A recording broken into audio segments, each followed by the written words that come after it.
saya Arika Nabila Suraya dari Prodi PLB dengan NIM 221F10017. Di sini saya akan menjelaskan tentang anak tunalaras. Anak tunalaras adalah individu yang mengalami hambatan dalam mengendalikan emosi dan kontrol sosial. Individu tunalaras biasanya menunjukkan perilaku menyimpang yang tidak sesuai dengan norma dan aturan yang berlaku di sekitarnya. Tunalaras dapat disebabkan karena faktor internal maupun faktor eksternal. Pengaruh dari lingkungan sekitarnya. Klasifikasi anak tunalaras. Secara garis besar, anak tunalaras ini dapat diklasifikasikan menjadi anak yang mengalami kesukaran dalam menyesuaikan diri dengan lingkungan sosial dan anak yang mengalami gangguan emosi. Sehubungan dengan itu, William McFee pada tahun 1975 mengemukakan akan kedua klasifikasi tersebut antara lain sebagai berikut. Anak yang mengalami kesulitan dalam menyesuaikan diri dengan lingkungan sosial.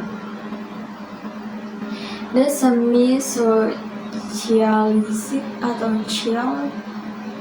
Anak yang termasuk dalam kelompok ini dapat mengadakan hubungan sosial, akan tetapi terbatas pada lingkungan tertentu, misalnya keluarga dan kelompoknya. Keadaan seperti ini datang dari lingkungan yang menganut norma-norma tersendiri, yang mana norma tersebut bertentangan dengan norma yang berlaku di masyarakat. Anak menjadi selalu merasakan ada sesuatu masalah dengan lingkungan di luar kelompoknya. Children are at a primitive level of socialization. Anak pada kelompok ini dalam perkembangan sosialnya berhenti pada level atau tingkatan yang rendah. Mereka adalah anak yang tidak pernah mendapat bimbingan ke arah sikap sosial yang benar-benar terlantar dari pendidikan, sehingga ia melakukan apa saja yang dikehendakinya. Hal ini karena tidak ada perhatian dari orang tua yang mengakibatkan perilaku anak di kelompok ini cenderung dikuasai oleh dorongan nafsu saja. Dan meskipun demikian, mereka masih dapat memberikan respon pada perlakuan yang ramah. Children with minimum socialization capacity. Anak kelompok ini tidak mempunyai kemampuan sama sekali untuk belajar sikap-sikap sosial. Hal ini disebabkan oleh pembawaan atau kelainan anak yang tidak pernah mengenal hubungan kasih sayang, sehingga anak pada golongan ini banyak bersikap apatis dan egois. Anak yang mengalami gangguan emosi terdiri dari neurotic behavior. Pada anak kelompok ini masih bisa bergaul dengan orang lain, akan tetapi mereka mempunyai masalah pribadi yang tidak mampu diselesaikan. Mereka sering dan mudah dihinggapi perasaan sakit hati, perasaan cemas, marah, agresif, dan perasaan bersalah. Di samping itu, terkadang mereka ini melakukan tindakan lain seperti misalnya mencuri dan bermusuhan. Anak seperti ini biasanya dapat dibantu dengan terapi konselor. Keadaan neurotik ini biasanya disebabkan oleh sikap keluarga yang menolak atau sebaliknya terlalu memanjakan anak, serta pengaruh pendidikan yaitu karena kesalahan pengajaran atau juga adanya kesulitan belajar yang berat. Children with psychotic process, anak pada kelompok ini mengalami gangguan yang paling berat sehingga memerlukan penanganan yang lebih khusus. Mereka mudah menyimpang dari kehidupan yang nyata. Mereka itu kayak sudah tidak memiliki kesadaran diri serta tidak memiliki identitas diri. Adanya ketidaksadaran ini itu disebabkan oleh gangguan pada sistem syaraf sebagai akibat dari keracunan, misalnya nih minuman keras dan obat-obatan.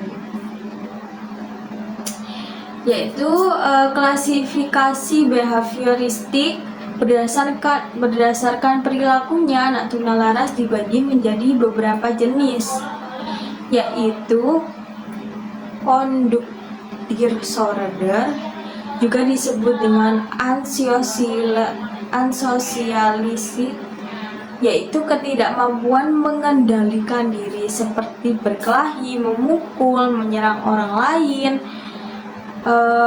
pemarah, tidak patuh, lalu menentang, merusak milik orang lain, kurang ajar, nakal, hiperaktif, menolak arahan, mudah terganggu. Lalu perhatiannya itu mencuri, menyalahkan orang lain, gaduh, dan ramai. Socialist aggression ini yaitu berbagai perilaku yang dilakukan secara berkelompok, seperti ini bertemu dengan anak-anak jahat lalu mereka mencuri secara berkelompok, seperti itu. Setia dengan teman-teman yang nakal, menjadi anggota geng, keluar rumah sampai larut malam, bolos dari sekolah dan lari dari rumah. Anxiety withdrawal, juga disebut dengan personality problem, adalah perilaku yang berkaitan dengan kepribadian seperti cemas, takut, tegang, sangat pemalu, menyendiri, tidak berteman, sedih, depresi, dan dia itu biasanya terlalu sensitif, terlalu merasa rendah diri, kurang percaya diri. Pokoknya dia itu kayak udah bingung, sangat tertutup, dan sering menangis. Immaturity inadequacy, yaitu kelompok perilaku yang menunjukkan sikap kurang dewasa, kurang matang, seperti kemampuan memperhatikan pendek, tak dapat berkonsentrasi, melamun, kaku, pasif, dan kesulitan memperhatikan, kurang minat, gagal menyelesaikan sesuatu, ceroboh, dan tidak rapi. Kemudian faktor penyebab tunalaras yaitu orang yang mengalami gangguan emosi dan memiliki penyimpangan tingkah laku yang tidak sesuai yang ada di lingkungan sekolah, masyarakat maupun keluarga. Ada 3 faktor yang menyebabkan seseorang mengalami tunalaras, yaitu yang pertama faktor biologis. Tunalaras pada seseorang dapat disebabkan karena faktor biologis. Faktor biologis adalah faktor yang ada saat dilahirkan. Faktor biologi biasanya disebabkan karena ketidakstabilan kondisi biologis. Seseorang yang mengalami tunalaras memiliki ketidakseimbangan faktor genetik, neurotransmitter, dan infeksi brain damage, sehingga hal tersebut menyebabkan orang tersebut mengalami penyakit mental atau cedera yang menyebabkan cacat mental. Dan faktor prenatal.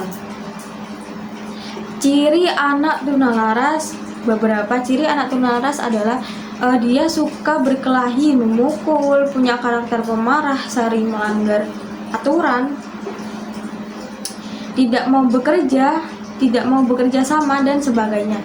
Dikutip dari buku Pendidikan Inklusi Sekolah Dasar pada tahun 2021 karya Septi Nurfadilah, berikut beberapa ciri tunalaras: kurang percaya diri, sering menunjukkan sikap curiga pada orang lain, memiliki perasaan rendah diri, dan dia itu suka mengisolasi diri, sering berkelahi, tidak punya ketenangan jiwa, memiliki rasa cemas atau takut berlebihan, sering menunjukkan rasa permusuhan dengan orang lain, mengalami gangguan perilaku seperti berkelahi, memukul, menyerang, pemarah, pembangkang, suka merusak, kurang ajar, tidak sopan, penentang, dan tidak mau bekerja sama, suka mengganggu, suka ribut, pembolos, mudah marah, dan dia suka pamer.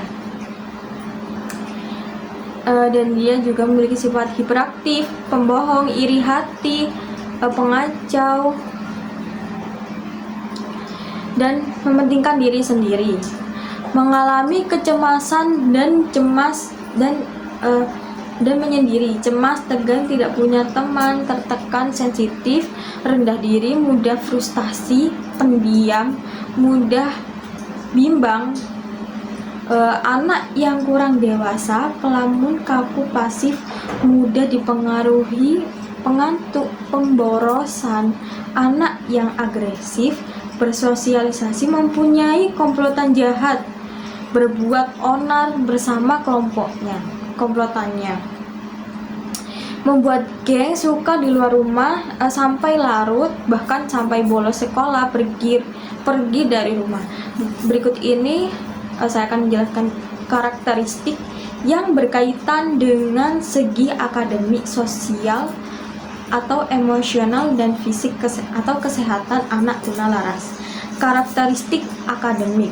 Kelainan perilaku mengakibatkan penyesuaian sosial dan sekolah yang buruk. Akibatnya dalam belajarnya memperlihatkan ciri-ciri sebagai berikut, yaitu hasil belajar di bawah rata-rata, sering berurusan dengan guru BK, tidak naik kelas, bahkan sering membolos, sering melakukan pelanggaran baik di sekolah maupun di lingkungan masyarakat. Karakteristik sosial atau emosional. Karakter sosial atau emosional tunalaras dapat dijelaskan sebagai berikut. Yang pertama, karakteristik sosial, masalah yang menimbulkan gangguan bagi orang lain. Perilaku itu tidak diterima masyarakat. Biasanya melanggar norma budaya. Perilaku itu bersifat mengganggu dan dapat dikenai sanksi oleh kelompok sosial. Yang kedua, perilaku itu ditandai dengan tindakan agresif, yaitu misalnya tidak mengikuti aturan bersifat mengganggu, dan sifat mengganggu bersifat membangkang dan menentang, tidak dapat bekerja sama. Yang ketiga, melakukan tindakan yang melanggar hukum dan kejahatan remaja.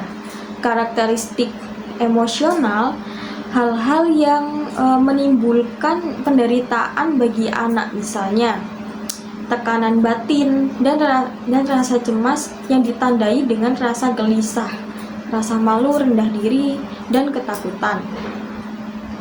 Mereka juga memiliki sifat perasa atau sensitif.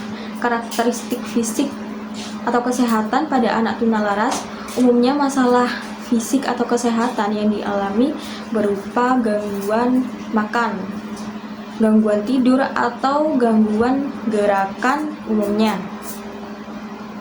Mereka merasa ada yang tidak beres dengan jasmaninya, yang mudah mengalami kecelakaan, merasa cemas pada kesehatannya, seolah-olah mereka itu merasa sakit dan lain-lain.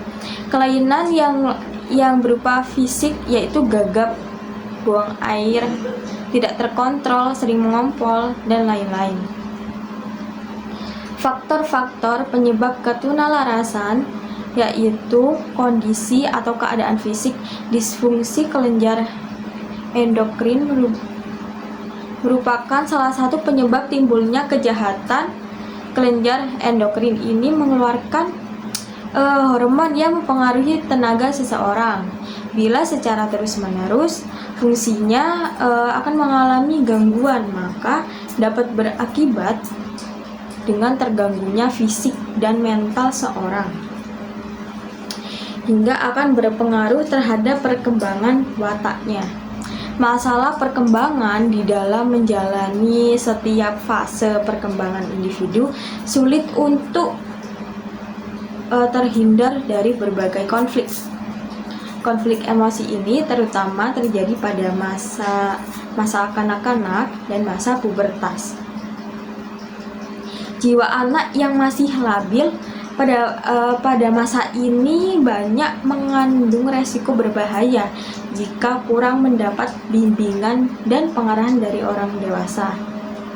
Maka akan mudah terjerumus pada tingkah laku yang menyimpang. Lingkungan kerja, keluargalah peletak dasar perasaan aman atau emotional security pada anak. Dalam keluarga pula, anak memperoleh pengalaman pertama mengenai perasaan dan sikap sosial. Beberapa aspek yang terdapat dalam lingkungan keluarga yang berkaitan dengan masalah gangguan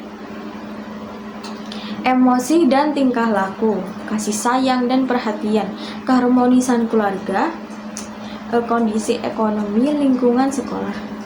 Lingkungan sekolah merupakan tempat pendidikan yang kedua bagi anak setelah keluarga. Tanggung jawab sekolah tidak hanya sekedar membekali anak didik dengan sejumlah ilmu, pengetahuan, akan tetapi sekolah juga bertanggung jawab membina kepribadian anak didik sehingga menjadi seorang dewasa bertanggung jawab baik terhadap dirinya maupun terhadap lingkungan masyarakat yang luas. Timbulnya gangguan tingkah laku antara lain yaitu berasal dari guru dan fasilitas pendidikan. Lingkungan masyarakat, salah satu hal yang nampak mempengaruhi pola perilaku anak dalam lingkungan sosial adalah keteladanan yaitu menerima perlakuan orang lain. Di samping pengaruh-pengaruh yang bersifat positif di dalam lingkungan masyarakat juga terdapat banyak sumber yang merupakan pengaruh negatif yang dapat memicu munculnya perilaku yang menyimpang.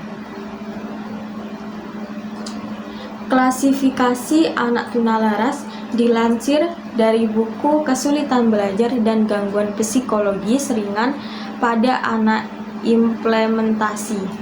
Pada anak usia sekolah dasar pada tahun 2019 oleh Siti Urbayatun, klasifikasi tunalaras dapat dibedakan berdasarkan jenis dan derajat penyimpangannya. Berdasarkan jenis tunalaras, dengan jenisnya tunalaras dapat diklasifikasikan menjadi dua, yaitu aspek kepribadian orang atau anak tunalaras umumnya mengalami kelainan perkembangan emosi serta penyesuaian diri dalam pergaulan. Aspek kesehatan jiwa. Klasifikasi ini menandakan seseorang yang mengalami tunalaras memiliki penyimpangan emosi dan penyesuaian. Umumnya dipengaruhi oleh faktor genetik dan lingkungan sekitar. Berdasarkan derajat penyimpangannya, tunalaras dapat diklasifikasikan menjadi tiga, yakni yang pertama, anak tunalaras taraf ringan, memperlihatkan penyimpangan emosi serta penyesuaian diri dengan lingkungan sekitarnya. Dalam taraf ringan, anak tunalaras taraf sedang menunjukkan penyimpangan emosi dan menyesuaikan diri dalam taraf sedang. Biasanya anak yang mengalami tunalaras dengan taraf sedang membutuhkan pelayanan tersendiri dalam proses belajar.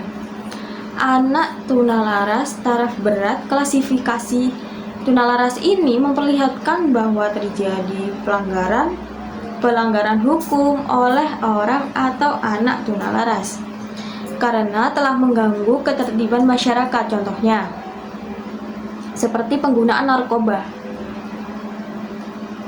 Kondisi emosi yang sehat meliputi situasi yang membuat seorang secara umum maupun secara psikologisnya itu termasuk bagaimana perasaan terhadap diri sendiri, beberapa kualitas hubungan dengan lingkungan, dan kemampuan untuk mengendalikan perasaan dalam menghadapi masalah atau kendala yang dihadapi seseorang dikatakan sehat secara emosi, bukan sekedar hanya bebas dari semua masalah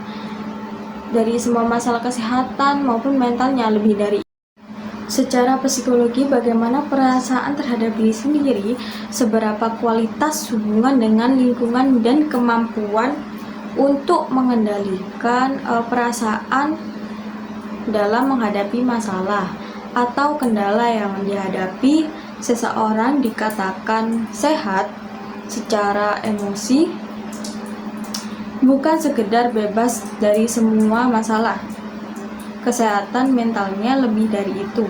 Orang yang sehat secara emosi yaitu mereka yang bebas dari depresi, rasa khawatir, dan bebas dari rasa ketidakamanan. Menurut Saanin 1976, kriteria emosi yang wajar dan normal adalah dapat diperkirakan sesuai emosi yang dialami biasa, dapat diharapkan dengan dan sejajar dengan rangsangan yang menimbulkan situasi. Yang kedua, dilihat dari lamanya emosi, tidak diteruskan dalam jangka waktu yang lama dan tidak pada tempatnya. Yang ketiga, dilihat dari lamanya emosi yang ditampilkan terlalu lama dan tidak pula terlalu kuat berhubungan dengan situasi. Menurut Bimo Walgiato pada tahun 2005, emosi yang matang adalah individu yang menilai situasi secara kritis terlebih dahulu sebelum bereaksi.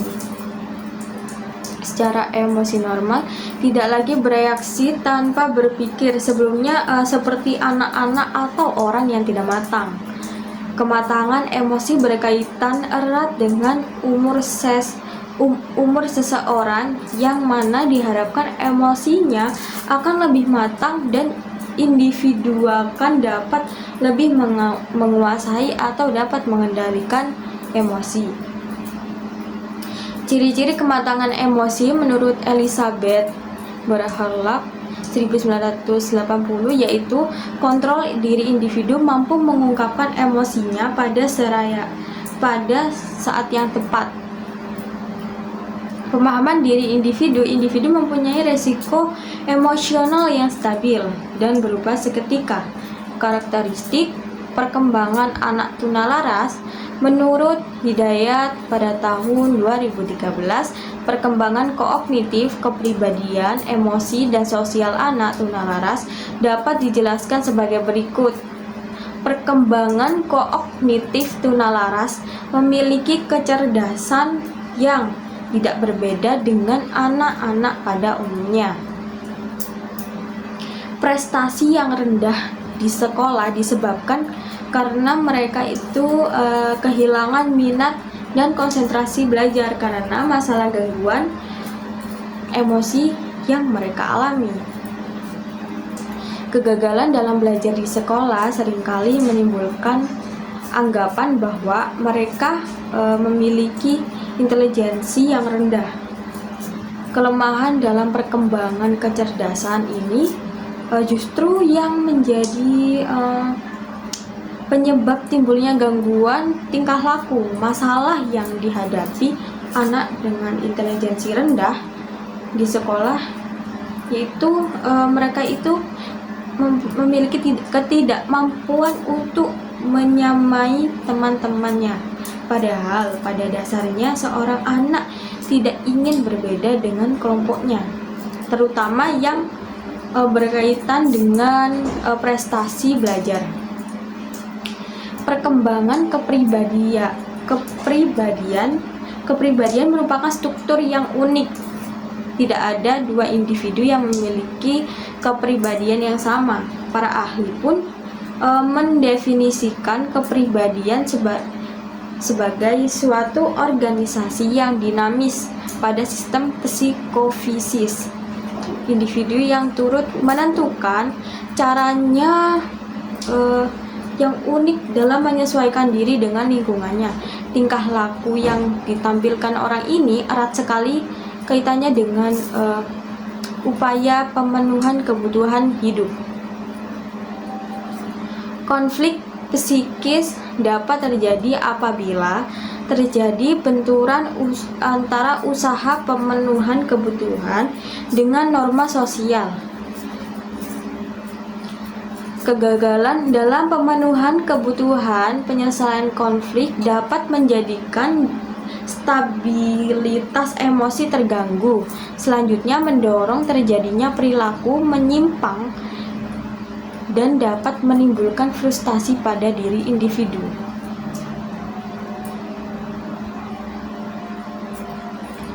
Perkembangan emosi, terganggunya perkembangan emosi merupakan penyebab dari tingkah laku anak tunalaras. Ciri yang menonjol pada mereka adalah kehidupan emosi yang tidak stabil, ketidakmampuan mengekspresikan emosi secara tepat, dan pengendalian diri yang kurang sehingga mereka seringkali menjadi sangat emosional. Terganggunya kehidupan emosi ini terjadi sebagai akibat ketidakberhasilan anak dalam melewati fase-fase perkembangan sosial, sebagaimana telah kita pahami bahwa anak tunalaras mengalami hambatan dalam melakukan interaksi sosial dengan orang lain atau dengan lingkungannya. Hal ini tidak berarti bahwa mereka sama sekali tidak memiliki kemampuan untuk seperti membentuk hubungan sosial dengan semua orang. Dalam banyak kejadian ternyata mereka dapat menjalin hubungan sosial yang sangat erat dengan teman-temannya. Anak tunalaras memiliki penghayatan yang keliru, baik terhadap dirinya sendiri maupun terhadap lingkungan sosialnya. Mereka menganggap dirinya tidak berguna bagi orang lain dan merasa tidak berperasaan. Oleh karena itu timbullah kesulitan apabila menjalin hubungan dengan mereka. Identifikasi anak tunalaras menurut Hidayat pada tahun 2013 terdapat beberapa cara atau metode yang dapat digunakan untuk mendeteksi anak atau identifikasi secara dini terhadap anak yang dianggap mengalami gangguan tunalaras. Di antara lain yaitu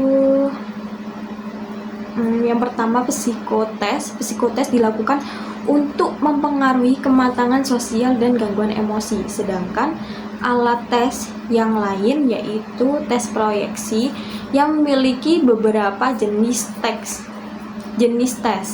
yaitu tes Rorschach. Tes ini memberikan gambaran mengenai keseluruhan kepribadian, kelainan, dan perlunya psikoterapi. Gambaran ini ditafsirkan dari reaksi anak terhadap gambaran-gambaran yang terbuat dari tetesan tinta. Tematik apperception, yaitu tes ini memperlihatkan bagaimana situasi emosi dalam bentuk gambaran kepribadian tampak diri. Tafsiran anak mengenai situasi emosi tersebut. Untuk itu disediakan skala khusus tes gambar orang. Dalam tes ini persoalan-persoalan emosi akan tampak dari gambar yang harus dibuat oleh anak tersebut. Gambarnya adalah seorang laki-laki dan seorang perempuan. Disparate Fabel test. Tes ini merupakan gambaran mengenai iri hati, rasa dosa, rasa cemas, tanggapan terhadap diri sendiri, tergantung kepada orang tua dan sebagainya. Lalu sosiometri adalah alat tes yang digunakan untuk melihat atau mengetahui tidaknya seseorang. Caranya ialah tanyakan kepada anggota kelompok siapa di antara anggotanya yang mereka sukai. Setiap anggota hendaknya memilih menurut pilihannya sendiri. Dari jawaban itu maka akan diketahui siapa orang yang lain yang disukai oleh para anggota. Perlu diperingatkan bahwa hasil sosiometri adalah hasil sementara yang perlu ditelaah lebih lanjut. Anak yang terpencil dalam suatu saat belum tentu anak yang tunalaras, bahkan mungkin tidak terpencil lagi dalam sosiometri berikutnya. Walaupun demikian, sosiometri dapat dipakai bersama-sama dengan cara orang yang lain, membandingkan dengan tingkah laku anak pada umumnya. Keadaan tunalaras dapat diketahui dengan jalan membandingkan tingkah laku anak dengan tingkah laku anak pada umumnya. Oke, sekian dari saya. Wassalamualaikum warahmatullahi wabarakatuh.